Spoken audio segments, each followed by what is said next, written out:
My name is Bob Nagle, and welcome to the Quad B channel.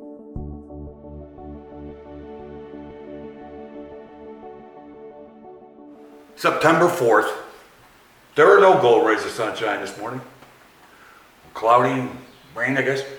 Interesting sidebar about Florida. I've been here for 3 years. We really never had maybe a couple rainy days all day long, which is interesting. And every day I get up my Tajiquan, I do it towards the sun, obviously, and this morning, as crappy as it is out here, I can see the sun at the beginning of the day. So as Van Morrison says, God shines his light on me. So there's this guy, John Hinckley. He shot President Reagan way back when. And he was found guilty, but it was an insanity defense. And right after that insanity defense, a number of states, I forget the number, started just doing away with an insanity defense. It was guilty, but basically insane. I forget the exact terminology. So what that means is someone, obviously, that commits a crime, whatever it is, people with mental health issues, as I've said, do not belong in prison, man. And that's all society wants, is to put them, do away with that so there's no recourse. Once again, the able-minded court system, they don't have the wherewithal to actually look at people living with mental illness or living with bipolar. And the interesting thing is, Ron Reagan, who is President Reagan's son, I saw an interview where he was saying, well, that's wrong that he did that, obviously. But the fact that he's mentally ill is no excuse, which is whatever. But the ironical fact of Mr. Ronnie Reagan's kid being so, able-minded, freaking bias, ableism towards people living with mental illness.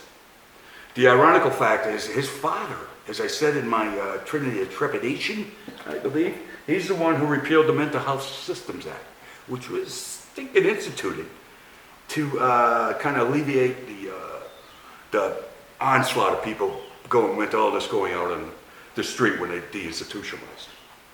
And so, X amount of years later, his son is saying how terrible it is.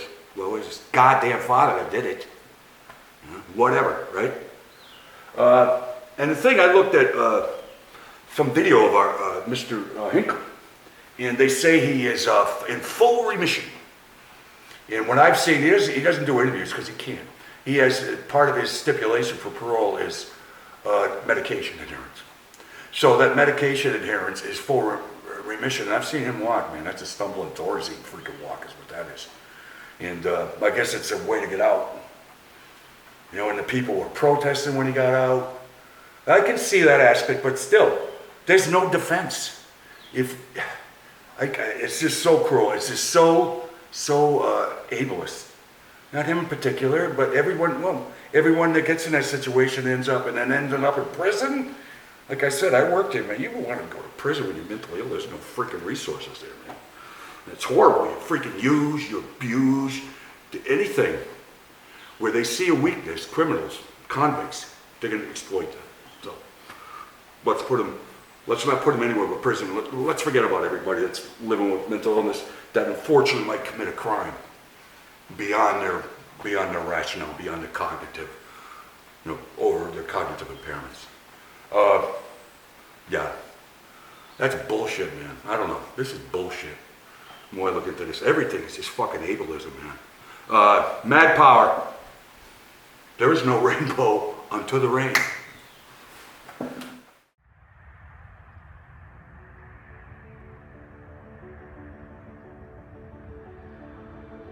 Florida, baby.